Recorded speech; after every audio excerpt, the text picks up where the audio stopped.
Hello, fellow and future metalheads, and welcome to the Metal Substance, the ongoing series about metal music and its history, dedicated to the long term goal of funding the creation of a city metal philharmonic. I'm your host, call me Victor. Today we are going to cover Black Sabbath's fourth album, Volume 4. They were up all night on that one. And indeed, they probably were up all night, every night, while recording this album, because if there's a word for this album, it's cocaine. And we'll talk about that in detail soon. All right, let's situate ourselves. It's September 1972 when this album is released, 2 years after Paranoid, about 2.5 years since Black Sabbath's debut album, and Black Sabbath continue to show that they have absolutely no intention of limiting themselves, of not continuing to expand their sound. This is a really well respected. I had spicy lunch, sorry. This is a really well respected album. And I think respected is the right word for it because it's a less popular album. The song Changes has been growing in popularity more recently, but generally speaking, if you were to ask somebody to name a Black Sabbath album, they'd probably be somebody who listened to Black Sabbath on the radio that led them to the albums such as Paranoid that those singles are from. And they're not going to naturally be led to Volume 4.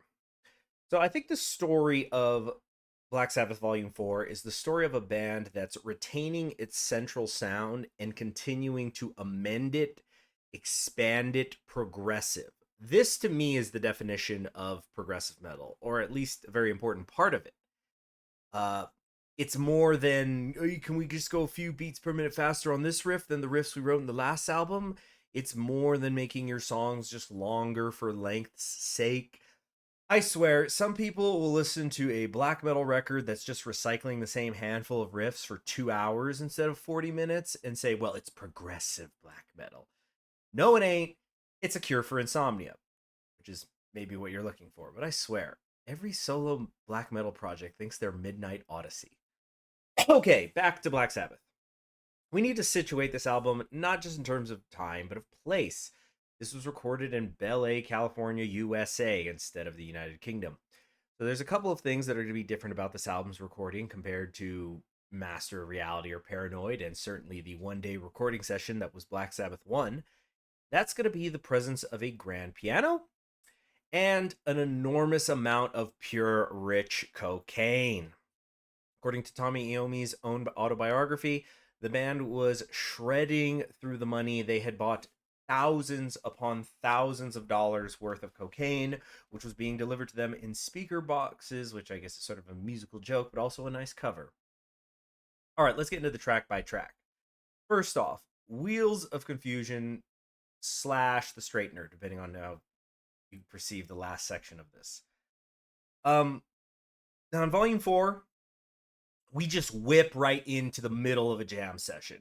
The rhythm section's already moving. Tony's in the middle of a solo, and then we drop back into the great main riff.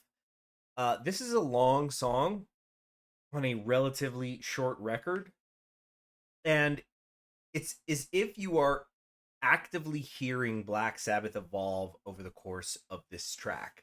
It's like in the middle of the song, they're realizing where they want to go, and the song goes there.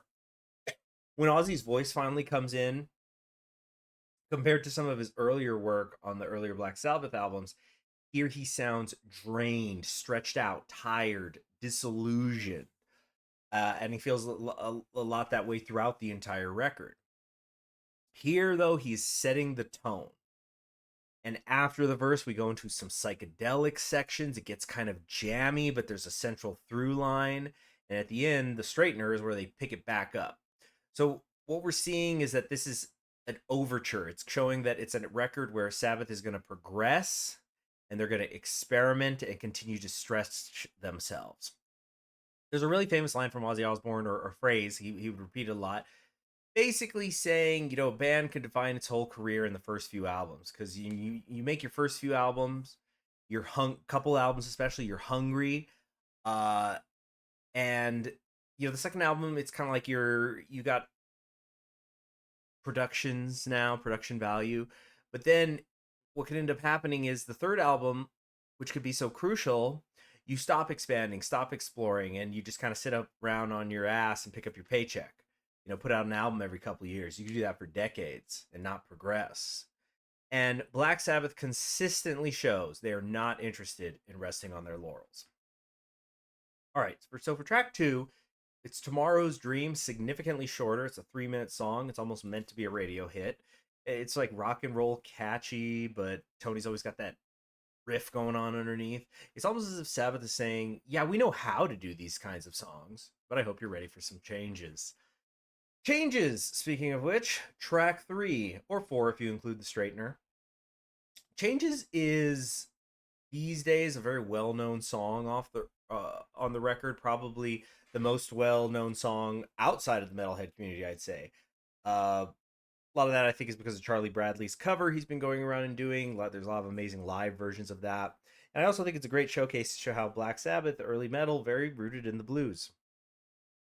So this is an interesting song, Changes is, for a lot of reasons. There's no drums. It's just Ozzy. It's him and Tony on the piano. And it's a song about a moment of emotional collapse and heartbreak instead of cocaine. And it's a totally different texture from the rest of the record, and it shows a certain vulnerability that I think is less and less common, practically non-existent in modern day metal. Because, to paraphrase a joke, guys will like rapidly tremolo pick and blast beat over their sad poetry rather than let anybody actually hear what they're saying or go to therapy. Victor's roasting black metal as a genre. Drink. So Black Sabbath, never really afraid to go there, and also never afraid to change their sound. And sound is probably the only word I could accurately use to describe FX. Because I don't think music or notes is the way to do it. FX is a track that's about 1:30 long. It seems to become a foreshadowing for future horror movie soundscapes and movies as we go into the 80s, which sort of brings things full circle since Black Sabbath themselves were quite inspired by horror movies. You can maybe see this as filler. I certainly don't. I think it's a really interesting interlude, and once again, we're looking at a darker side of psychedelia. It ain't all flowers and sunshine, and its influence on later metal is less obvious. I think that there's certainly something to be said about just broadly being avant-garde, but if you're a fan also of Sun's work or Portal, and I could see you liking FX in particular and going, oh, that's the best song on the album, bro. And then you go back to reading your Cthulhu novels. So here's a fun thing to do. Call into your local radio stations, see if they'll play Black Sabbath for you, specifically FX off of Volume 4. Let me know how it goes. Track 5, Supernaut. Heavy, grooving, dooming, and the drumming is spectacular. The question has since become, though, whose drumming is it? This has apparently been a source of controversy for decades. There's a lot of contradicting stories, sometimes from the same source. But the shorthand here is that at some point during the recording of Black Sabbath Volume 4, John Bonham of Led Zeppelin stepped in, saw what they were doing, enjoyed the drum kit, enjoyed the double bass on it, and played around. This is where the story diverges. Some people say they just were having private jam sessions in the studio, having a little bit of fun between musicians. There's others that say that the drumming on Supernaut is, in fact, John Bonham. And as far as I was able to briefly research, John Bonham himself has not had a take on this matter before he passed away. Personally, I like to think that it is Bill Ward on this track, because while I am certainly a fan of John Bonham, Bill Ward has and continued to demonstrate that he had the chops to play something like this. And it's more than just hitting the drum kit hard. There's such a groove to Supernaut, but not in a way that really becomes what we think of now as groove metal. So it's not groove metal, it's metal that grooves, which is a weird thing to say, but honestly, I believe it. It's got a jazzy tastefulness to the beats, and then there's that interlude that happens when we're approaching like the 3-minute mark that it almost sounds like it could come from like a Latin band, Caribbean. a lot more than it would come from a metal record, you'd think. And so in a lot of these Black Sabbath videos, I'm talking about, oh, Tony's riff this, Tony's riff that. The rhythm section of Black Sabbath is foundationally important for Tony being able to play the riffs he did over it. And the influence of Bill Ward on metal drumming, I think, cannot be overstated. Of course, there's also Geezer Butler. The bass line is everything in the song. It's just all great. All four members in peak form on Supernut. Which brings us to track 6, flipping the vinyl over. It's finally time for Snowblind. Snowblind is, of course, a reference to cocaine. And while I earlier had made a joke about this album being called Volume 4, it was apparently not actually Black Sabbath's idea to call that. The working title for the album had been Snowblind. But you know how it is. Kids are going to hear about cocaine. People weren't happy about that as a title. People who were producing the record, or at least distributing it. So Ozzy says they didn't want to argue. It became Black Sabbath 4. So what actually is Snowblind? Snowblind, the song, and indeed this entire album, is a bunch of coke addicts singing and playing about why they're coke addicts. It's bluesy and it's dark, but it's almost unlifting. I suppose that cocaine is an upper, right? Is uplifting. Unlike the stoner rock stuff, I will not be making jokes about doing cocaine. Anybody listening to this, don't do cocaine. There's not a joke here. Just don't do cocaine. Okay. Ozzy on Snowblind. He's singing in this self-aware way. I think these are some of the finest Black Sabbath lyrics. He's singing about what cocaine has done to him and why he's turned to it. Well, he doesn't feel the warmth of the sun. Now, it could mean the literal sun. I don't think so. I think it's a metaphor for society and not feeling its light, feeling rejected, that you have no place. But you know who does have a place for you? Cocaine. It makes Ozzy happy. It makes him glow. And he's become blinded by it. And there's the self-awareness. Ozzy sings, "Don't you think I know what I'm doing? Don't tell me that it's doing me wrong. You're the one who's really a loser. This is where I feel I belong." Now, if I can get serious for a second, I've been around plenty of people who do drugs of various sorts, and this is the sort of thing you will hear from them consistently. Big overlap in the Venn diagram between people who do drugs and people who are rejecting the broader ethics, values, mores of the culture around them, whatever you want to call it. And this can express itself in various ways. So, for example, let's say you're Black Sabbath. You are societal rejects making non-popular, non-mainstream music and singing about society's ills, the society that they are rejecting, that they are being critical of. Look at all the subjects we've covered in Black Sabbath's works: heroin, war, the nuclear umbrella, and so much more. This same society is also saying, hey, by the way, cocaine's bad for you. You shouldn't do it. And so for the perspective of Black Sabbath, it's like, oh yeah, well, I hate you. The messenger from the common culture is telling me not to do these drugs, but I look at what you do every day, and this ain't hurting anybody but me. So a lot of things are getting packed conceptually into a 5-minute song. Why drugs attracted Ozzy, why he continues to use them, why they're destroying him, and why he's not going to stop. It's a song that somehow manages to be both equally sinister and triumphant feeling. I mean, I know I want to salute whenever I hear Tony's guitar solo at the end of this song. So it's like a parade almost at times, but like a black parade. Wait a minute. Black Parade. I need to get a hold of Marvin about that one. Okay, track 7, Cornucopia.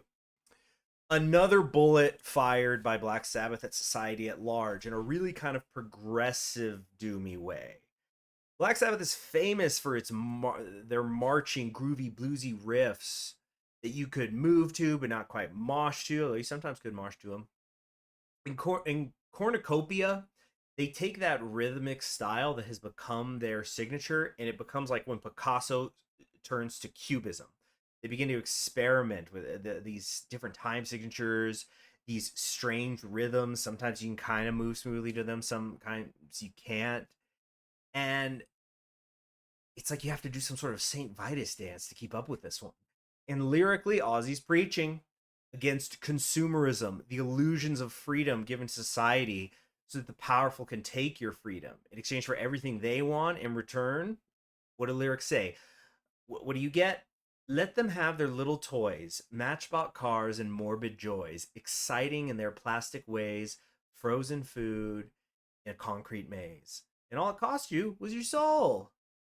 Um, and you know, he's trying to save your brain. He's trying to enlighten you. He's trying to show you the path that cocaine has led him to. This song, incidentally, is always the part of the album where I can't believe how little time has actually passed, because the whole album comes in at 43 minutes, 17 seconds. Especially for what's supposed to be doom metal or doom metal adjacent, that's relatively short, as we'll see when it evolves later. But the way that there's this constantly shifting rhythm and tone and texture and soundscapes across the album, it feels like it to me anyway, it sometimes feels like it takes hours to get through this one, but in a good way. I'm enjoying myself. I'd love to know if you feel the same. So we got to talk about a little bit about Laguna Sunrise. It's time for the big tangent. Obvious ripoff of the Rain song from Led Zeppelin. I'm kidding, of course. Although this is what I did initially think the first time I ever heard Black Sabbath Volume 4. I had listened to Led Zeppelin before I had listened to Black Sabbath. And when I heard Laguna Sunrise, I thought, wow, this sounds awfully familiar. I did check. Houses of the Holy came out about 6 months after Volume 4. However, Led Zeppelin were also recording in 1972, and there was the whole John Bonham thing. I think we might be looking at a case of perhaps mutual influence in style, not in substance, by which I mean Laguna Sunrise is in standard tuning and the Rain song is in a variant on a variant tuning, so it's actually very unlikely, I think. All right. So, St. Midas's Dance. Did I say there was a tangent before? No, this is the tangent. St. Vitus's Dance. First off, what is that? Well, it's a term, and prepare to go down the research rabbit hole with me. Let's say a person is talking about a disease, Lou Gehrig's disease. People are going to know what that is. That it's a degenerative disorder that is fatal, in shorthand. It's because Lou Gehrig's disease is a shorthand for ALS. ALS itself is shorthand for amyotrophic lateral sclerosis. But we don't have all day to say that, so we say Lou Gehrig's disease. By the way, I'm not a medical doctor. Just throwing that out there. Don't get medical advice from the cartoon boy on the Black Sabbath video. So, in a similar vein, St. Vitus's Dance is a shorthand for a disorder in which your bodily extremities rapidly jerk around and you can't control them, and it results from an autoimmune disease after you got streptococcus as a child.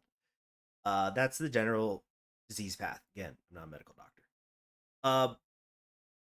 So strep throat develops into rheumatic fever. Rheumatic fever eventually develops into Sydenham's chorea, aka rheumatic chorea, aka St. Vitus Dance. It's a scientifically proven disorder. We know it exists. We know where it comes from. There's another way to think of St. Vitus's Dance, and that is the dancing plagues, mania, whatever you want to call it, that began cropping up in Europe in the 13th century and in the centuries afterwards. When we talk about that phenomenon of St. Vitus's Dance, it seems to be more broadly understood as a social contagion, a social phenomenon that was sweeping through Europe and exhibited itself differently in different places. And there's endless tales of people dancing in their towns, from town to town, out in the fields. And these outbreaks, like we say the word outbreak, right? We talk about it like it's a disease, were happening continuously for centuries. Now, there's an awful lot of myth and legends that surround dancing mania. In some towns, the dancing mania apparently became an annual tradition on St. Vitus's Day, where women would literally dance until they dropped from the ecstasy and exhaustion. I think it is much more likely that Black Sabbath, especially as Englishmen, is referencing this version of St. Vitus's Dance instead of the literal medical condition. I think that tangent was almost as long as the song itself. So, but what is St. Vitus's Dance about then? It's actually kind of funny because it just ends up being a song about, not just, but it's a song about your mate going over to you, basically saying, "Hey, bro, I know you got money, and so you think women are incapable of loving you for yourself instead of your finances, but bruv, don't get in the way of your own happiness, bruv." Which brings us to the final track, Under the Sun. Now, if you've watched the other Black Sabbath videos, you know I talk about, let's call it the Christian influence of early metal. This idea that Black Sabbath, they're not a satanic band, but they do sing about Satan and things related to Christianity. Under the Sun, though, is an explicit rejection of dogma, religious or otherwise. Its lyrics begin, well, I don't want no Jesus freak to tell me what it's all about, no black magician telling me to cut my soul out. Don't believe in violence. I don't even believe in peace. I've opened the door. Now my mind has been released.